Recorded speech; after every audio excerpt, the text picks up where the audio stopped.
Oke kawan-kawanku semuanya, gimana sehatnya kalian? Sehat lah ya kan? Kalau nggak sehat nggak mungkin tertonton kalian video ini ya kan ya. Semoga aja kita selalu diberikan kesehatan jasmani, kesehatan rohani, serta kesehatan kantongi. Nah tapi kan sebelum kita lanjut ke inti videonya, seperti biasa bagi kawan-kawan yang baru bergabung, waktu dan tempatnya kami persilahkan buat pencet tombol subscribe pada channel si Dodo. Karena sejatinya channel ini akan memberikan kita semua tentang edukasi, eksplorasi, serta petualangan seru para petani khususnya pada kebun sawit. Nah, gimana? Langsung lah kalian gerakkan tangan kalian itu ya kan buat pencet tombol subscribe pada channel si Dodo ya kan. Jangan asik kalian gerak-gerakkan tangan kalian itu ke arah-arah yang nggak berfaedah ya kan kawan. Bahaya itu nanti, gawat gitu nanti itu jadinya ya kan weh.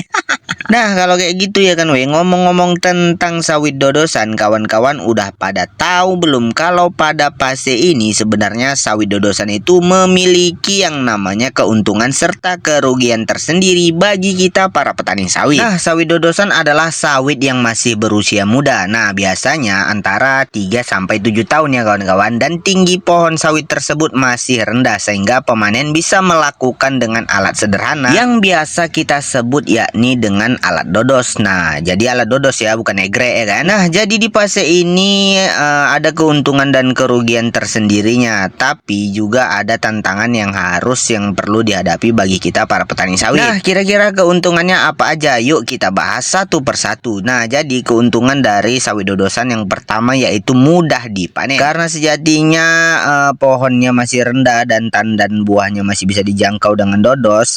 Jadi hal ini akan menjadi hemat tenaga kerja dan tidak butuh skill khusus seperti menggunakan egrek. Nah di keuntungan yang kedua yakni produktivitas mulai meningkat. Di usia ini sebetulnya pohon sawit mulai masuk masa produktif ya kawan-kawan, dan biasanya produksi buah per pohonnya jadi lebih stabil dan mulai menghasilkan untung yang cukup untuk dikenakan dalam biaya operasional. Kemudian di keuntungan yang ketiga yakni biaya panen yang lebih rendah. Nah tenaga panen jadi lebih cepat bekerja karena posisi buahnya rendah, alat panennya juga lebih murah dan mudah didapat. Kemudian di keuntungan yang keempat yakni resiko keamanannya lebih rendah. Nah pemanen tidak perlu mengangkat alat panjang dan jadinya lebih aman dibandingkan egrek yang berat dan tinggi ya kawan-kawan. Kemudian di keuntungan yang kelima yakni buahnya masih segar dan lebih mudah dikontrol. Karena dekat dengan tanah jadinya sawit-sawit tersebut lebih mudah untuk mengecek buah matang ataupun mentah, sehingga nantinya bisa ditekan yang namanya proses penglihatan dalam pengelilingan dalam panen. Nah itulah kemungkinan yang paling jelasnya ya kan, kalau memang itu keuntungan dari sawit yang masih dodosan ya kawan-kawan. Tapi yang namanya resiko pasti ada keuntungan dan kerugian. Nah jadi sawit dodosan juga memiliki kerugian ya. Nah berikut ini merupakan kerugian sawit dodosan. Untuk di kerugian yang pertama yaitu produksinya belum maksimal. Walau sudah menghasilkan tapi volume TBS-nya masih lebih sedikit dibanding sawit yang pada umumnya. Apalagi kalau usia sawitnya sudah memasuki di usia 10 tahunan ke atas ya kawan-kawan, itu produksinya lebih bagus lah ibaratnya ya kan. Jadi yang pastinya keuntungannya belum besar. Nah kemudian di kerugian yang kedua yaitu butuh perawatan yang namanya intensif. Nah di fase muda ini perawatan tanaman sangat menentukan hasil jangka panjang. Jadi kita itu harus rajin memupuk, kontrol gulma, dan pangkas pelepah agar pertumbuhannya menjadi optimal. Kemudian di kerugian yang ketiga yakni biaya perawatannya tinggi. Nah pupuk, herbisida, dan tenaga perawatannya cukup banyak menguras kantong para petani sawit, sementara hasil panennya belum maksimal. Kemudian di kerugian yang keempat yakni rentan hama dan penyakit. Jadi gampang kali lah ibaratnya keserang sama penyakit dan hama ya kan weh. Karena lah pula batangnya masih muda ya kan, sawit lebih rentan terhadap serangan ulat api, kumbang, ataupun ganoderma. Kemudian di kerugian yang kelima yakni tidak tahan lama di fase ini. Nah sawit biasanya hanya bisa dipanen dengan dodos sekitar usia 3-7 tahun saja. Nah jadi setelah pohonnya itu tinggi, petani harus beralih ke egrek yang artinya butuh alat baru. Nah tenaganya lebih berat ya kan, dan keterampilan lebih dibutuhkan dalam namanya keterampilan tambahan. Nah jadi kesimpulannya, jika dirawat dengan baik ya kan, maka fase dodosan ini adalah investasi awal menuju masa panen besar. Nah tapi kalau kita biarkan tanpa perawatan yang serius ya kan, bisa jadi kerugian besar di masa depan. Nah bagaimana menurut kawan-kawan si Dodo ya kan, apakah kebun sawit dodosan lebih memiliki banyak untung atau ruginya? Tulis pendapat